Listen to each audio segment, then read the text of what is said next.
So 3 billion people are about to watch the United States host the biggest sporting event in human history. The 2026 FIFA World Cup. 48 nations, 104 matches, 16 American cities. The largest and most commercially valuable tournament ever staged. It's only months away. American cities have spent years and billions of dollars preparing. Stadiums have been upgraded. Infrastructure has been expanded. Hotels have been booked. Marketing campaigns have been launched. The United States fought harder for this hosting bid than it has fought for almost anything in the past decade. Because hosting the World Cup isn't just about sport.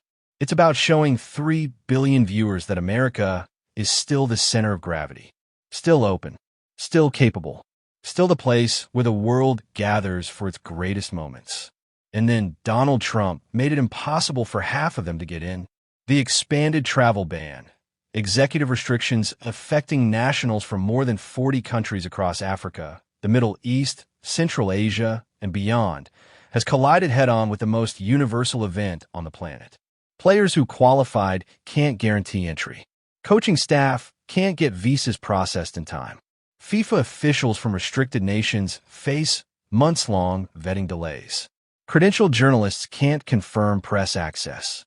And millions of fans who bought tickets, booked flights, and reserved hotel rooms are now staring at a brutal possibility. The country hosting the tournament may not let them through the door. But the travel ban isn't even the biggest problem. Wait until you hear what UEFA's president said behind closed doors in Zurich. Because Europe's response changes everything. And what Warren Buffett's investment philosophy reveals about what happens when a nation's brand turns toxic to the global events industry shows why this isn't just a sports story. It's the story of a country choosing isolation at the exact moment it asked the world to show up. Subscribe and stay with me. This affects everyone. Let's walk through how we got here. Because the collision between a travel ban and a World Cup isn't bad timing. It's a structural contradiction. It exposes something fundamental about where America stands right now. This is the first World Cup under the expanded 48-team format. More nations, more matches, more complexity than any tournament in history. 104 matches across 3 countries, but 60 of them, including every match from the quarterfinals onward, will be played in the United States. 16 American cities were selected. Each invested hundreds of millions into stadium upgrades, transportation systems, security operations, hospitality expansion, and promotional campaigns. The estimated direct economic impact exceeds $11 billion. More than 250,000 jobs are tied to preparation and execution. And when the United States won the bid, it signed a binding agreement with FIFA that included one non-negotiable clause. The host nation must guarantee unrestricted entry for all accredited persons. Players, coaches, officials, referees, broadcast crews, journalists, sponsors, VIPs. Every host has honored that obligation. Russia did it in 2018, creating a fan ID system that allowed visa-free entry for ticket holders from every nation on Earth, including countries it had active disputes with. Qatar did it in 2022, despite having some of the strictest immigration policies in the world. Every accredited person, every ticket holder, automatic entry. Now consider what the expanded travel ban does. It imposes outright entry bans on some nations and enhanced vetting on others, processing delays of 6 months or more. For a tournament operating on fixed deadlines, that's effectively a ban through bureaucracy. Among the 48 qualified nations, at least 8 to 12 include players, staff, or officials who are nationals of restricted countries. That's before counting the fans. Hundreds of thousands of ticket holders from affected nations made plans, spent money, organized their lives around attending what was supposed to be the greatest show on Earth. America bid to host a World Cup, emphasis on world, and then told large parts of that world they're not welcome. The irony isn't subtle. It's structural. You cannot host a World Cup and enforce a sweeping travel ban at the same time. One of them has to give. At the human level, this becomes devastating. A midfielder from Morocco, who trained since childhood for this moment, applies for a visa. He's flagged for enhanced vetting. Processing time, 6 to 8 months. The tournament begins in 4. His European teammates enter without delay. He may never step onto the field. A family from Iran buys tickets to see their national team play in Dallas. Flights booked. Hotel reserved.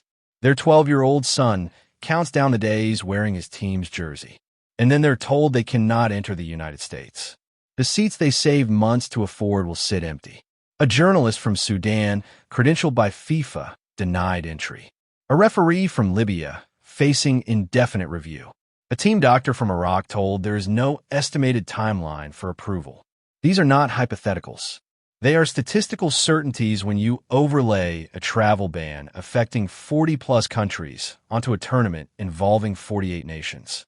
But the logistical chaos triggered something bigger. Europe pushback. UEFA, the commercial engine of global football, issued a statement reminding FIFA that hosting agreements require unrestricted access. Diplomatic language on the surface. A warning underneath. Behind closed doors in Zurich, the message was sharper. If access cannot be guaranteed, relocate the matches. Canada and Mexico, co-hosts without comparable restrictions, could absorb games that cannot be fairly staged in the United States. And suddenly the crisis stopped being theoretical. American cities that spent billions could watch matches and revenue move across the border. Then South America joined the concern. Africa escalated it. Asia requested clarification. What began as a policy decision became a global coalition saying the same thing. Fix this, or we don't participate. And then domestic pressure exploded. Mayors of host cities, red states and blue states alike, publicly called for exemptions. Not on ideological grounds, on economic ones. Because when $11 billion and 250,000 jobs are at risk, ideology becomes secondary. The hospitality industry began feeling it immediately. International bookings softened. Tour operators redirected packages toward Canadian venues. Corporate sponsors demanded clarity about where their branding would actually appear. Uncertainty itself became destructive. The World Cup was supposed to be America's reset moment. A month-long display of soft power. 3 billion viewers watching American cities at their best. Instead, they may watch matches relocated north and south. They may see packed stadiums in Toronto and Mexico City while American sections sit half empty. And they will understand why.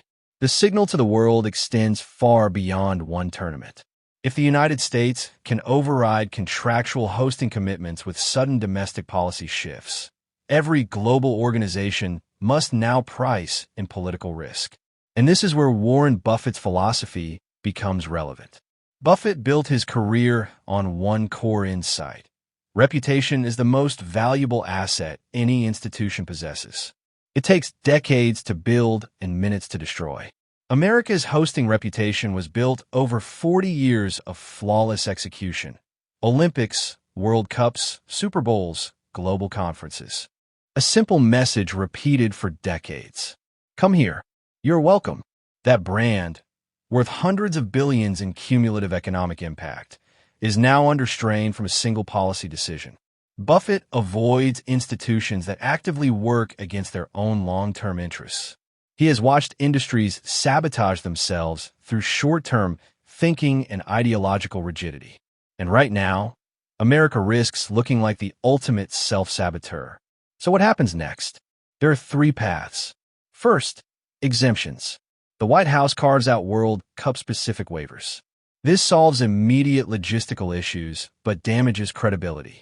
If exemptions are possible, the national security rationale becomes legally vulnerable, and fan access remains uncertain. Second, relocation. FIFA moves affected matches to Canada and Mexico. Economically devastating for American host cities. Visually devastating on a global stage. Third, escalation. Partial boycotts. Fragmented tournaments. Contract penalties. Long-term reputational damage that stretches beyond sport into diplomacy and business. None of these outcomes leave America stronger. Because the deeper issue isn't football. It's whether a country can simultaneously invite the world and shut the door. 3 billion people are about to watch. They will see what happens. They will interpret it in their own language, in their own homes, on every continent. And once trust is broken, once a hosting brand is questioned, rebuilding it takes far longer than destroying it. A country that cannot host the world cannot lead the world. And right now, the world is watching to see which path America chooses. If you understand that this isn't about football, it's about what kind of country America is becoming. Write own goal in the comments, subscribe, and hit the notification bell. The next video covers what happens when FIFA delivers its formal ruling and American cities learn whether they're keeping their matches or watching them disappear across the border. That one will be essential. I'll see you there.